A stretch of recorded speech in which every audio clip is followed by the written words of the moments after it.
Boa noite, pessoal. Sejam todas e todos muito bem-vindos a mais uma aula da nossa disciplina Direito Penal 3. Hoje, terça-feira, 14 de maio de 2019, vamos dar continuidade ao estudo dos crimes relativos à periclitação da vida e da saúde, cujo estudo foi iniciado na noite de ontem, segunda-feira, dia 13 de maio. Esses delitos, como foi abordado na aula passada, são todos crimes de perigo individual.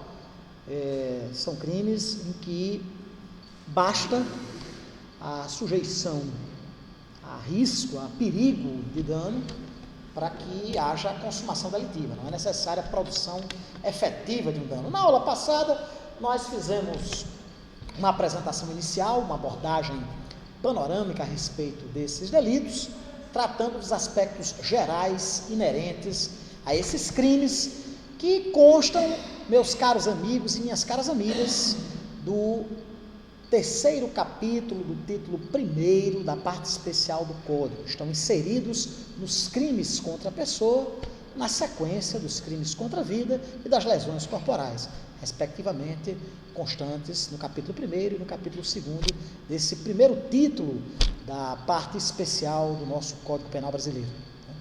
Portanto, os crimes relativos à periclitação da vida e da saúde correspondem ao terceiro capítulo desse título 1º da parte especial do Código e compreendem os tipos penais que vão do artigo 130, maravilhosa Divina Comédia de Dante. Maravilhosa. Muito bem. Eu vejo que o amigo Felipe Mariz é um grande apreciador da literatura, especialmente dos clássicos, um rapaz que gosta de ler Gorky, Dostoiévski, Dante. Fico muito feliz em ver que o seu gosto literário muito se assemelha ao deste humilde professor e compreende algumas das obras fundamentais que não só todo bacharel acadêmico em direito, mas qualquer pessoa deveria ler. Bem, parabenizo pela leitura deste livro que representa não apenas um dos clássicos da literatura universal, mas também uma verdadeira aula de ciências humanas, uma verdadeira aula de política, de sociologia, de filosofia, sem dúvida nenhuma. Meus amigos, na aula passada nós falamos do delito de perigo de contágio de moléstia venérea, do artigo 130 do nosso Código Penal, né? Lembrando que esses crimes eles estão compreendidos no rol que vai do 130 ao 136. São 7 tipos penais englobados por esse capítulo 3º, do primeiro título da parte especial do Código, esse capítulo relativo aos crimes da periclitação da vida e da saúde. Na noite de hoje nós vamos iniciar o nosso estudo trabalhando a respeito do crime de perigo de contágio de moléstia grave. Esse dispositivo consta do artigo 131 do Código, que diz justamente o seguinte: praticar com o fim de transmitir a outrem moléstia grave de que está contaminado, ato capaz de produzir o contágio. Pena, reclusão de 1 a 4 anos e multa. Vamos fazer um estudo acerca deste tipo penal. Primeiramente, gente, no que diz respeito à subjetividade ativa, quem pode figurar como sujeito ativo deste delito do artigo 131 do Código Penal brasileiro? Boa noite, Clarinha, seja bem-vinda. Logicamente, que só pode expor a risco de contaminação de moléstia grave a pessoa que esteja contaminada com moléstia grave e que seja transmissível. Tuberculose, sarampo, varíola não existe mais, né? Difteria, coqueluche, doenças transmissíveis que sejam consideradas doenças graves. Logo, portanto, em razão da exigência dessa condição especial para o agente que expõe outrem ao risco de contágio de moléstia grave, nós dizemos que esse crime trata-se de um crime próprio. No tocante à subjetividade passiva, minha cara Bárbara, boa noite. Nós temos, no que diz respeito ao sujeito passivo do delito, crime comum. Qualquer pessoa pode ser alvo, excetuando-se, logicamente, a pessoa contaminada, né? A pessoa que já tenha sido contaminada por aquela doença. No que consiste a conduta do agente que pratica este delito? Essa conduta criminosa consiste em praticar ato que seja hábil, que seja capaz de produzir o contágio de moléstia grave a qual o agente esteja contaminado. O verbo nucleado da conduta consiste no praticar no sentido de agir, no sentido de expor a perigo, no sentido de fazer com que a outra pessoa acabe sendo exposta ao perigo de contágio de moléstia grave. Parte da doutrina, em especial o mestre penalista Rogério Greco, admite a forma omissiva da conduta, quando o agente tem o dever jurídico de inibir a transmissão do resultado e não faz. Por exemplo, o pai que sabe que está com tuberculose, certo? Ele tem o dever jurídico de evitar que o seu filho entre em contato com o agente transmissor, com o bacilo de Koch. Entretanto, mesmo sabendo disso, permite que um filho venha a beber do mesmo copo que ele. É sabido que a tuberculose pulmonar trata-se de uma doença, além de uma doença grave, uma doença infecto-contagiosa altamente transmissível. Nesse sentido, a conduta poderá ser, segundo parte da doutrina, em especial Rogério Greco, a conduta poderá se dar através da forma omissiva. O agente tinha o dever jurídico de agir e não o fez, certo? Aqui nós temos um crime de forma livre, o ato de submeter a pessoa, de praticar uma conduta que venha a expor a uma terceira pessoa, a outra pessoa, ao perigo de contágio de moléstia grave, pode se dar pelos mais diversos tipos de conduta, né? Aqui não há, diferentemente, gente, do que acontece no artigo 130, que há um crime de conduta vinculada. Por quê? Porque no artigo 130, necessariamente, o contágio se dá através do ato sexual. Nós temos o crime de perigo de contágio venérea. Aqui é perigo de contágio de moléstia grave. Aqui nós não temos um crime de forma vinculada. Há um crime, portanto, de forma livre, que pode se dar por mais variado nível de condutas. Um beijo, o compartilhamento de copos, de talheres, o contato, muitas vezes, com o ar que se respira. Nessa situação, o dolo é de perigo, não? O sujeito não visa, a princípio, transmitir a doença, né? Mas ele expõe outra pessoa ao risco de contrair, sabendo-se infectado.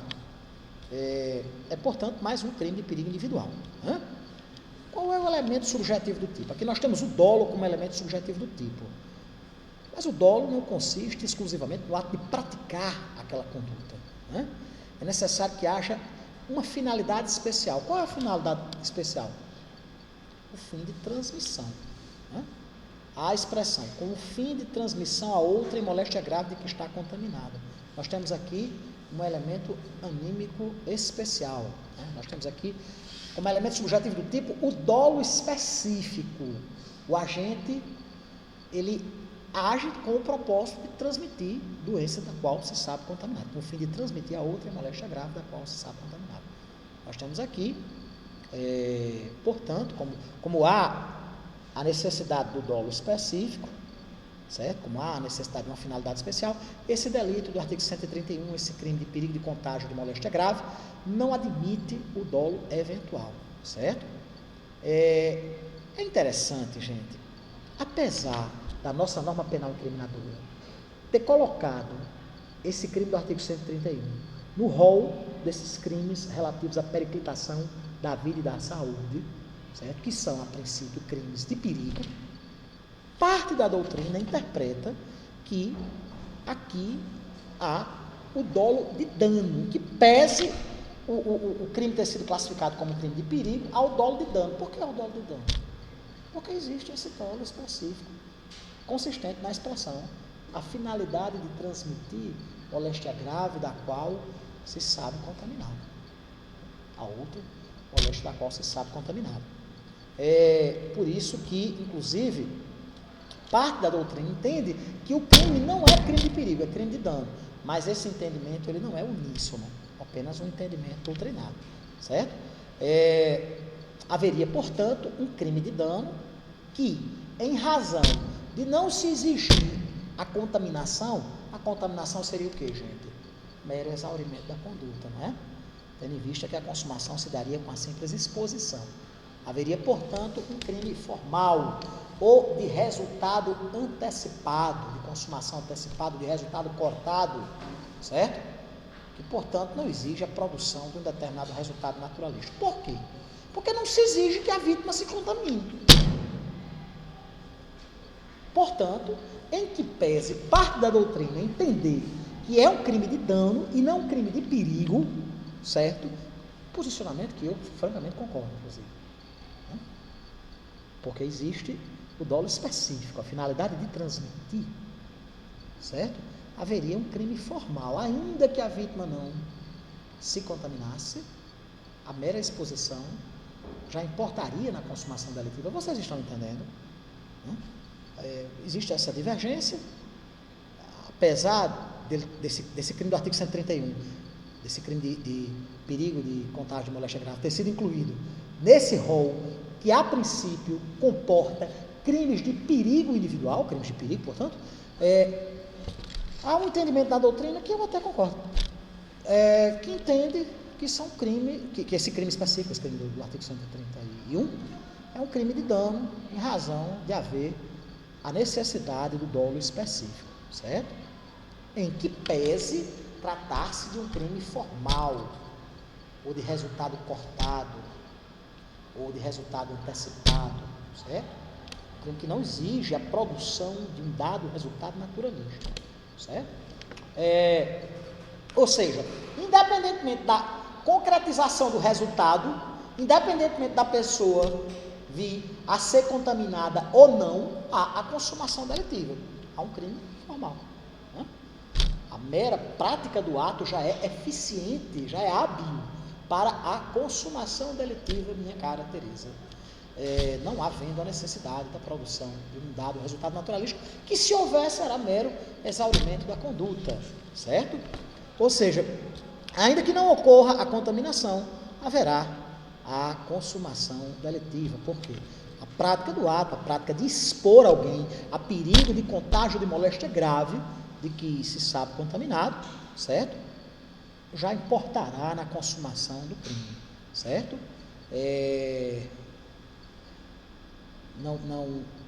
Não haverá, inclusive, se por acaso ocorrer a contaminação, o crime de lesão corporal, excetuando-se, a exemplo do que acontece no artigo 130, quando acontecer a produção de uma lesão corporal de natureza grave ou gravíssima, certo?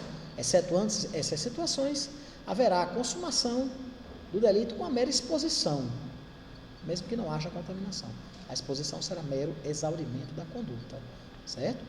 Caso ocorra, também a exemplo do que acontece com o crime de perigo de contágio de moléstia venérea, caso aconteça a produção de uma lesão corporal grave ou gravíssima, certo? Pelo próprio princípio da consunção, nós teremos a absorção, minha cara Amanda, boa noite. Nós teremos, Amanda, inclusive eu não lhe respondi no Facebook ainda, mas vamos, topo, com certeza, viu? Vamos nos reunir.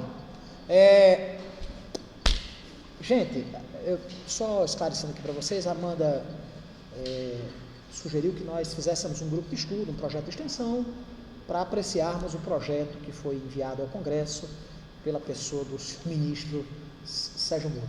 Um processo que, para mim, com toda sinceridade, é uma pérola do sensacionalismo penal, sabe? Do penalismo midiático que tomou conta deste país, cujos resultados são previsíveis. A transformação do Brasil num Estado policial, que já está em curso, infelizmente. Mas voltando aqui a esse crime de perigo de contágio de moléstia grave, gente. Aqui, nós temos, diante da possibilidade de fracionamento da conduta, a tentativa, a exemplo do que acontece com o crime do artigo 130, certo? No tocante ao elemento normativo do tipo, a questão do que vem a ser moléstia grave, essa elementar, fundamental deste tipo penal, né? Nós temos aqui, como elemento normativo deste tipo, a expressão moléstia grave, né? O tipo penal também é considerado, exemplo do que acontece com o artigo 130, uma norma penal em branco que exige como complemento saber se o que vem a ser moléstia grave, né? Além de ser uma moléstia grave, o que é moléstia grave? É aquela que importa em grave abalo à saúde da pessoa humana. Além de grave, é necessário que ela seja transmissível, tendo em vista que nem toda moléstia grave é transmissível, né? Há determinadas situações em que ocorre o crime impossível por absoluta impropriedade do objeto, certo? Quando o agente pratica um ato que não seja capaz, que não seja hábil à transmissão da moléstia grave, certo?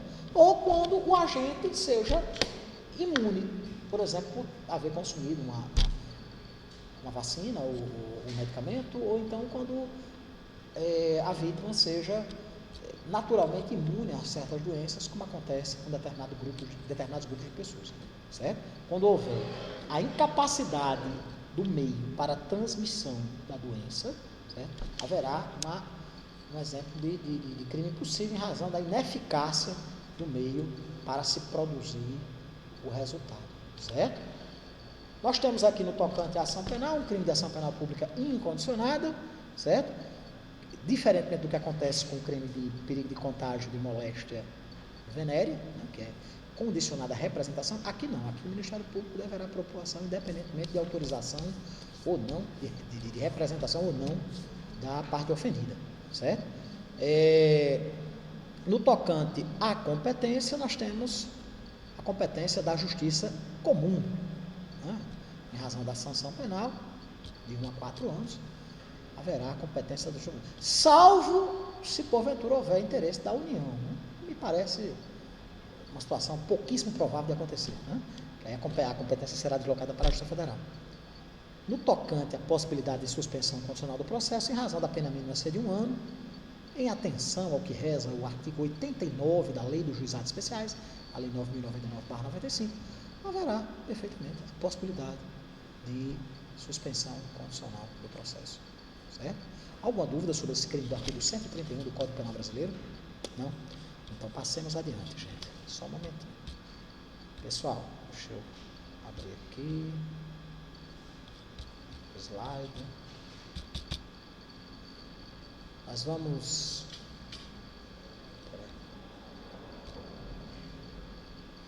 Deixa eu abrir aqui o slide, gente. Só um momentinho, meus amigos e minhas amigas. Muito bem. Vamos dar sequência à nossa aula de hoje, tratando do delito especificado pela norma penal incriminadora brasileira, lá no artigo 132 do nosso Estatuto Repressivo, o crime de perigo para a vida ou a saúde de outrem. Lembrando sempre, gente, que esses delitos todos, eles são marcados pela subsidiariedade, né? Eles se consumam de forma subsidiária a outros delitos mais graves. Por quê? Porque se acontecer um crime mais grave, esse crime de perigo, em razão da sua subsidiariedade, será absorvido pelo crime mais grave. Porque nós estamos diante de crimes de perigo, não de crimes de dano. Porque aqui há uma presunção legal, acerca da exposição da vítima a um determinado risco. Né? São crimes de perigo individual, inclusive. Né? Porque a vítima é individualizada, ou pelo menos individualizável, é uma pessoa determinada ou uma pessoa determinada. Né? Vamos lá. Esse crime do artigo 132, o perigo para a vida ou a saúde de outrem. Expor a vida ou a saúde de outrem a perigo direto e iminente. Pena, detenção de 3 meses ao ano, se o fato não constitui crime mais grave. No parágrafo único, nós temos uma causa especial de aumento de pena. Aferível quando, gente? Na terceira fase da dosimetria penal. Né? É uma causa especial de aumento de pena, que é, a exemplo das causas gerais de diminuição de aumento ou diminuição de pena e das causas especiais de diminuição de pena, são todas aferíveis na terceira fase da dosimetria penal. A pena é aumentada de 1/6 a 1/3 se a exposição da vida ou à saúde de outrem a perigo decorre do transporte de pessoas para a prestação de serviços em estabelecimentos de qualquer natureza em desacordo com as normas legais. Vamos aqui fazer uma análise deste tipo penal. O tocante é o sujeito passivo, sujeito ativo. Nós temos aqui um crime comum, não se exige uma determinada qualidade especial do agente que venha a praticar este crime. Qualquer pessoa poderá fazê-lo, poderá praticá-lo. Né? Nós temos aqui, como elementares do tipo penal, o fato do crime tratar da exposição a perigo direto e imediato. O que é perigo direto? É aquele direcionado a uma pessoa determinada, ou pelo menos a um número determinável de indivíduos. A pessoa tem que ser individualizada, certo? Por quê? Porque se por acaso houver a exposição a um número indeterminado de pessoas, nós estaremos diante de um crime de perigo comum, certo? Os crimes de perigo comum, eles estão disciplinados do artigo 250 e seguintes do Código Penal, que não importam ao nosso estudo presente. Aqui nós temos todos os crimes de perigo individual. Né? O perigo iminente, o que é o perigo iminente? É aquele que está em vias de acontecer. Aquele que está, como se diz no jargão popular nordestino, no jargão do sertão, em ai de acontecer. Né? Está na iminência de acontecer, está prestes a acontecer. Né? Aquele que se apresenta como sendo algo iminente, algo cuja proximidade apavora, aterroriza. É uma situação presente, uma situação imediata, uma situação em que um determinado bem jurídico penalmente resguardado, no caso específico a vida e a saúde, ou a saúde da pessoa humana, encontram-se diante de uma exposição iminente, exposição presente, imediata, momentânea. Né? No elemento subjetivo do tipo, aqui nós temos como elemento subjetivo do tipo o dolo, aqui o dolo de perigo. Por quê? Porque se o agente desejar produzir o dano, aí haverá a prática de outro crime. Ou lesão corporal, se houver abalo à saúde ou à incolumidade física da vítima, ou mesmo crime de homicídio, certo? Aqui o agente não visa especificamente matar ou lesionar a saúde de ninguém, mas ele age de modo a submeter, e não há a mera imprudência, mas sim ao dolo de perigo mesmo. O agente intenciona submeter a pessoa a risco, certo? Mas não há, gente, o dolo de dano, porque se houver o dolo de dano, aí haverá ou a lesão corporal, ou a tentativa, ou o homicídio, ou a tentativa, né? Havendo, inclusive, a possibilidade do dolo direto ou do dolo indireto, quando, por exemplo, o agente haja um dolo eventual, desimportando-se se vai ou não submeter a outrem a risco à sua vida ou à sua saúde, certo? Se por acaso advier a lesão corporal ou a morte, o sujeito vai responder culposamente. Por quê? Porque ele não tem um dolo de dano no tocante à morte ou à lesão corporal. Ele não tem o ânimos necandi, nem o ânimos de lesar alguém, certo?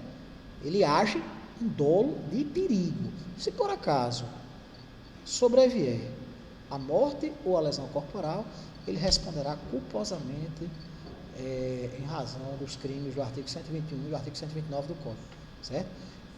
Entretanto, existe um entendimento doutrinário que diz que caso venha a ocorrer a lesão corporal, o sujeito, mesmo assim, responderá pelo crime do artigo 132.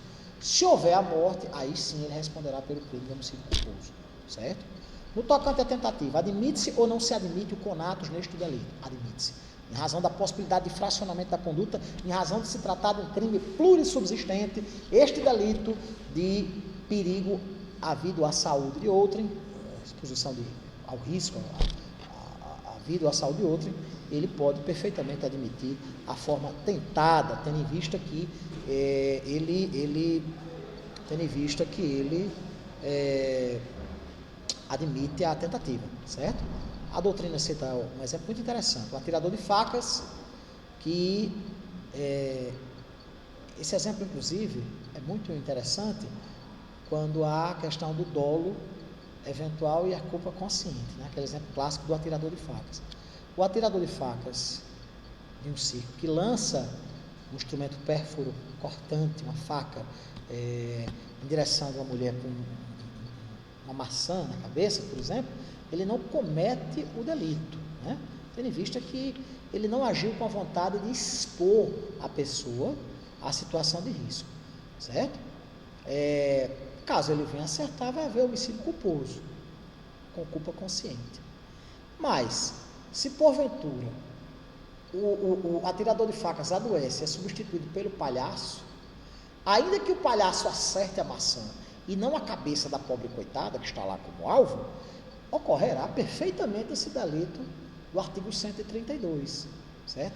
Em razão que é evidente o perigo iminente, sabe? O risco à vida ou à incolumidade física da pessoa, ainda que ele venha a acertar a maçã e não a pessoa, certo?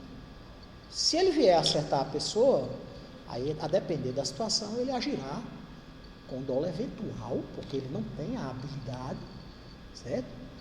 Ou mesmo culpa consciente, quando ele imaginar que vai, nada obstante a não ter a perícia que o atirador de facas possui, certo? Mas ele achar que vai acertar, no seu íntimo, houver a presunção de que ele não vai acertar a vida, certo? E pode haver dolo eventual mesmo, quando ele imaginar que até pode acertar, mas desimportar se vai acontecer ou não. Diga aí, meu querido. O artigo 132? Sim, mas veja bem, aqui não há a culpa em razão da imperícia. Aqui existe a exposição, por isso que se diz que há um dolo de perigo, certo? Por quê? Evidentemente que ele não sabe manusear facas como atirador, não tem ainda que ele consiga acertar, o crime já se concretizou, porque houve uma indiscutível exposição, em razão da sua falta de habilidade para esse tipo de atividade, certo? Mais uma vez, nós temos um crime subsidiário. Todos esses delitos da periclitação da vida e da saúde são crimes subsidiários, são crimes que eles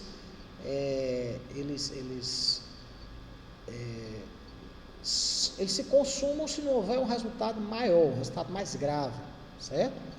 Se não houver, porque se houver o dano, seja através da lesão corporal ou do homicídio, ele responderá respectivamente pelo crime do artigo 129 ou do artigo 121. Aqui o dolo é exclusivamente de perigo, aqui só há uma exposição, um risco à integridade física, à saúde ou à vida do sujeito passivo, certo? O parágrafo único, como nós falamos agora há pouco, traz uma causa especial de aumento de pena, que diz que a pena é aumentada de 1/6 a 1/3 se a exposição à vida ou à saúde de outro decorre do transporte de pessoas para a prestação de serviços em estabelecimentos de qualquer natureza ou em desacordo com as normas legais. Essa situação, gente,